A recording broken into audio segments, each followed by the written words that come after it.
The other interesting thing is that you had a flat level at 24.86 around here, and that 24.86 got broken to the downside. 30 minutes consolidation, and finally it's breaking down after 30 minutes of consolidation. Normally, people should get stopped out, and stock should get momentum to the downside.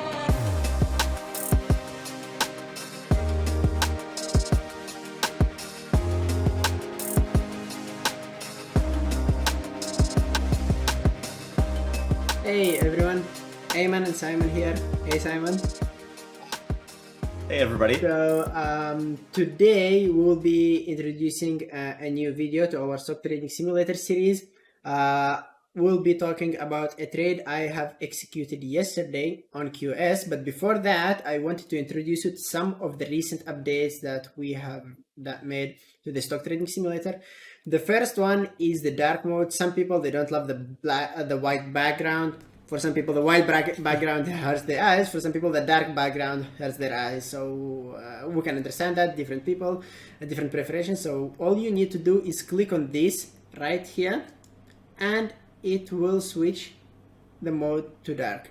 If you click back on it, it'll get back to the white or to the light background. Another thing which was introduced is the ability to share your trades on Twitter. Basically, if you take trade, and we'll do that maybe by the end just to show you how that works, you could click here on this sign, share on Twitter, and it will post your trades with your entries and your exit, and basically the whatever is visible on the charts. If it's zoomed in, that's the way it will screenshot it. If it's zoomed out, that's the way that it will screenshot it, and it will instantly post it in Twitter. What you could do is screenshot the trade. You could tag me and Simon right there, and if you have any question about the trade that you have executed, would be happy to go through it. So yeah, I mean, basically that is it, and let's leave it to Simon to explain the thought process and why QS was interesting yesterday to trade. Yeah, and just briefly on the Twitter side of things, I'm super excited about this feature. I'd love to see kind of what everybody's been trading in replay.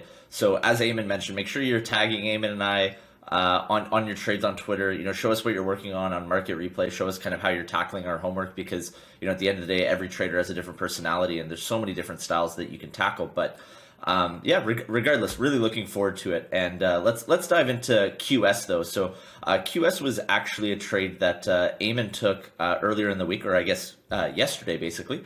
And I'll start with the larger time frames, kind of give the perspective of some of the trade planning, some of the forming a bias, pick a level, and then we'll hand it off to Aiman to see how we actually handle the execution side of it. So taking a look at QS, especially when we start at the daily chart here, we see a fairly overextended move to the downside, right? We're looking at, roughly, basically a month of consecutive selling, blowing past all of the moving averages. So after the initial pierce of the 200 SMA, you can see basically the sell-off occur. The 9 EMA actually crosses the 20, the 50, and the 200, and the 200, all without any actual aspect of a retest or a pullback.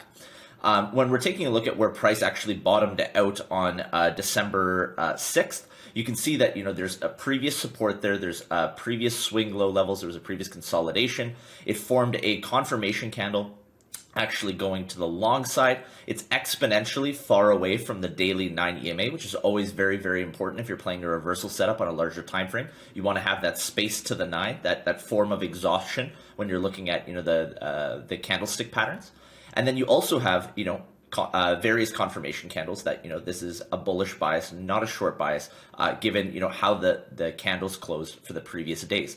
So when we turn to the 60-minute chart, although the trade bias would be long into some of these moving averages, it's a different consideration because you're actually going counter trend, you're going for a pullback, and because you have that support on the daily chart, so you don't have to be as concerned of, hey, but I'm longing into, the 50 SMA or the 20 EMA on the 60. You have to remember that, this is a bottoming pattern, and you can see that on the 60-minute chart, right? You can see a clear drop on momentum, a retest, and a change of the swing high and swing lows on the 60 as far as where the most recent trend is over the past 3 to 4 trading days.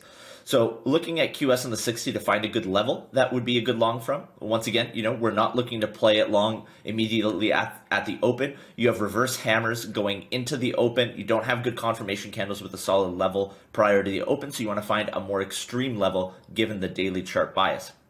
And the most obvious level, looking at the past 2 trading days, is roughly at around 2480 or 2481. Once again, levels aren't an exact number. They're kind of a little bit of a zone of buying and selling. But that would be the area of interest. You can see these 2 wicks that bottomed out and were bought up here. It was retested after momentum had broken it, and on the day before that, it had once again came back, retested the level, held, gapped up, and then once again continued that retest. And because of the fact that it's bounced now twice on volume at that level, it's our level of significance to either set an alert at, to be notified of when are we going to trade it manually, or to set a limit order at. So yeah, Aiman, maybe I'll hand it off to you, and I'd love to see kind of how you handle the execution of the trade. Yeah, thank you, Simon. And yeah, guys, as Simon said, this is the level of interest, and along with that, this level around here is also yesterday's low after a green candle. This is definitely a level that I'm interested at. And what I did after that is set an alert. I set my alert at around 2487, closer to the level as the stock was approaching the level. My alert in DAS was triggered somewhere around 10:50 a.m. Eastern, and at that time I started paying closer attention to QS. On the smaller time frame, you could see that we sold off a lot. We sold off from 26.50 all the way to 24. That's $1.50, and QS has an ATR of $1.30. It means that today we sold off more than QS ATR, and the ATR, so that you are familiar with, is the average true range. It tells you how much the stock runs on average per candle. The ATR on the daily is $1.30. We ran $1.50. It means that today we ran more than the average true range.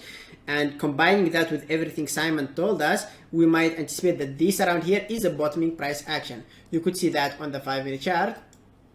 Let's go back to the 5-minute chart, and you could see how it dropped down, and now it's sort of bottoming. Still not around the level. It's forming sort of a reverse ABCD pattern, so I'm a bit hesitated about longing it around here when it looks like it wants to break down on this small bear flag setup. Let's play it, and let's play it with a 5-time speed. So there it is, it's going on, and again, let's come back to what we're saying. If you see closer to the low of the day on the volume on the 1-minute chart, there is increasing volume. This increasing volume, exhaustion volume, means that we might have a pullback or a reversal of this level. So this is the first sign of reversal. You don't need to trade it the next minute after the volume. The most important thing is that you see that there is some exhaustion volume at the bottoming area. That's your reversal signal. Now you wait for other confirmation signals to play to the direction that we were talking about. You can see that this thing is selling off. It's dropping into the level 2480 or 2481, literally to the level, holding this level. And what I personally played it on this particular candle around here. If you want to wait for longer confirmation, you could wait for more confirmation, but you could see even how the price was slow around here, and the moment it went into this 2480, how it bounced out of it, with which meant that there are a lot of buyers, or maybe lots of people are actually covering around this level. The other interesting thing is that you had a flat level at 2486 around here, and that 2486 got broken to the downside. 30 minutes consolidation, and finally it's breaking down after 30 minutes of consolidation. Normally people should get stopped out and stock should get momentum to the downside, right? It should flush down, which didn't happen around here. It did break, but only 3 or 4 cents move, and it held the level. So you play it to the long side, stop loss below the level, roughly 4 to 5 cents. Stop loss totally manageable in this thing. Some might say, oh, 5 cent stop loss, it's so risky, why are you doing that? Let's take a look at how much this thing moves. The biggest candle around here is somewhere around 8 to 9 cents. It's totally manageable. If it drops 5 cents, you could easily get sold out. Now that it's going in your favor, the rest is just your risk management. How much you are, how much risk to reward you are willing to get. Personally, what I went for is the 9 moving average on the 15-minute chart, or the 20 moving average on the 15-minute chart, which is basically somewhere around 10 hours. If your risk is 4 cents, 24.80, you could go for 25.20 or 25 for 10 hours, right? 24.84 to 24.80, 4 cents, 40 cents, you get your risk to reward, and you could either start partialing or take your biggest partial and leave some for a potential bigger run. That's it, guys. I hope you enjoyed it. If you have any questions, feel free to put a comment. Me and Simon are keeping an eye on comments, so we're always happy to reply to them. Don't forget to like, share, and subscribe to our channel. If you want to receive these weekly simulator videos, and we are also sending weekly simulator homework for those who are practicing on our simulator, you could add your email down here, submit your email, and we send them each Wednesday and Friday, basically tomorrow, or basically today. Yeah, we'll send another homework. So yeah, that is it. You can follow me and Simon on Twitter. Message us if you have any questions. Have a great day, everyone, and bye bye. Thanks, everybody.